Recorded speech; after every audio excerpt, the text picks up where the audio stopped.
Well, good morning and welcome back to our living room in Bromley Common on a slightly greyer day today. Yesterday, Richard was talking about the need to see the new things that God has in store for us as we gradually regather and come out of lockdown. Today, we are going to look at how we listen to God for his guidance. Now, one of the things we don't have here in Bromley Common is a lot of sheep.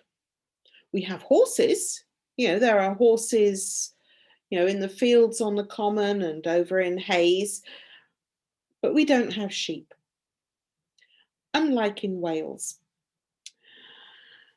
Certainly we don't have sheep that roam the roadsides almost with an air of owning the roads like we do in Wales.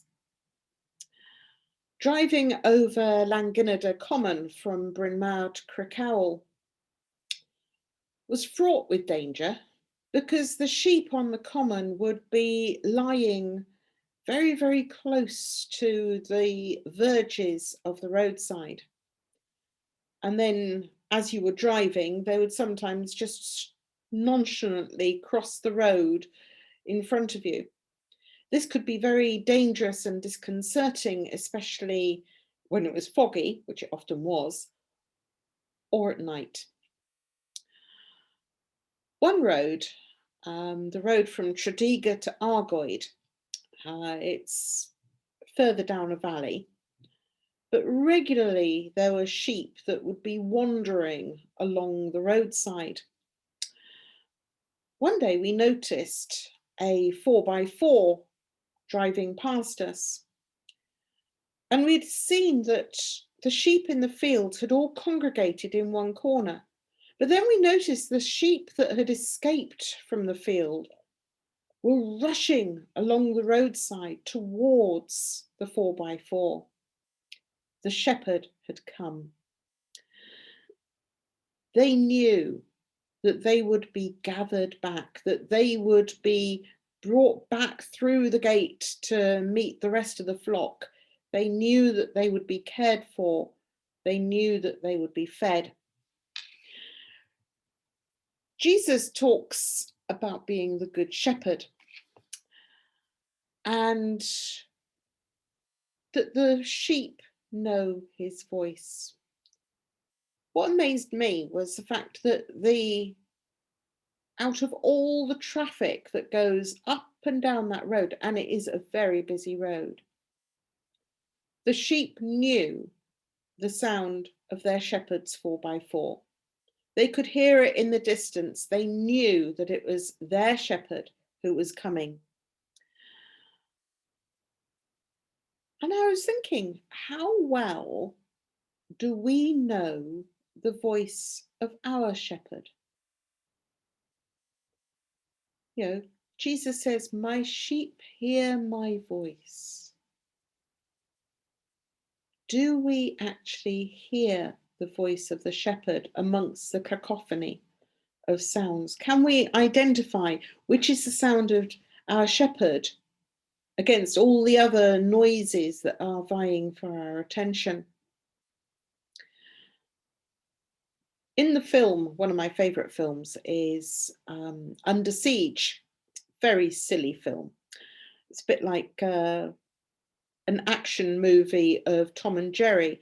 But the hero, Seagal, is fighting a big battle on this ship to rid it of all the baddies that have taken over the ship.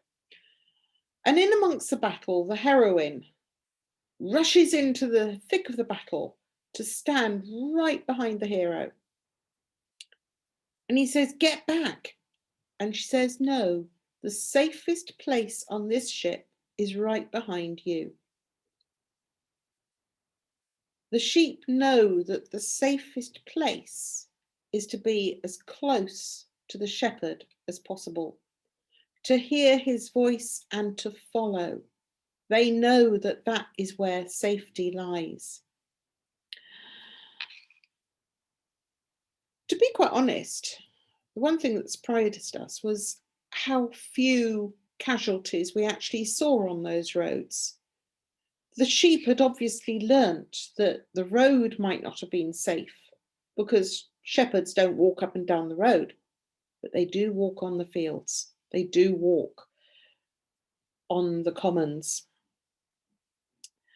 Another thing that Jesus says is that he knows his sheep. Now, in Greek, there are two words for know. One is, I know that it is spring because we have daffodils. Our magnolia is blooming. If we had sheep around here, there'd be lambs in the fields. That's one way of knowing. I know that it is a half hour because of the clock chime. That is a particular knowing. But it's not the word that Jesus uses. Jesus uses a different word for I know. It's I know as in I understand. I know intimately. I am close to. Jesus is basically saying he knows how we tick. He knows our foibles. He knows what excites us. He knows our fears. He understands us. When I first realized that, I thought, wow, that's far more than Jesus just knowing my name. He knows who I am. One of the sad things about the remembrance that we had for the victims of COVID was that it was just a large number.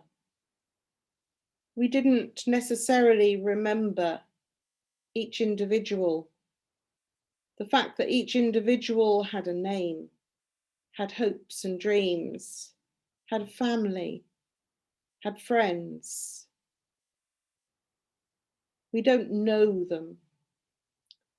And so when we remembered it, in a way, we lost some of the humanity because we were lamenting the large number rather than the individuals. But we are known. We might think that the sheep on the hills are just silly sheep, but the farmer knows each sheep. He knows which ones will escape the field, where the escape holes are, and he will know where to find them. He knows their foibles, he understands them, he knows their needs. He knows when to bring them off the hills and into the valley for lambing and for shearing. He understands them. So today, know that you are known, understood, cherished, loved. Jesus says the good shepherd lays down his life for the sheep. We are known. But also, listen out for the shepherd's voice. Get to know the shepherd's voice. The sheep know the sound of the shepherd because they hear the shepherd so regularly, not just once a week, but every day. Sometimes twice a day when the shepherd goes out to check on the sheep. It's a relationship. So get to know the voice of the shepherd.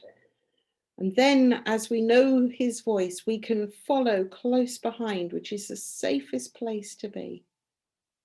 And we can go where the shepherd is leading us into our future. So be blessed. As I said, know the good shepherd and get to know the good shepherd as he knows us. Understanding, loving, caring. And we will see you tomorrow as we edge ever closer to the last week of Lent and before we come to Easter. So be blessed, and we'll see you tomorrow.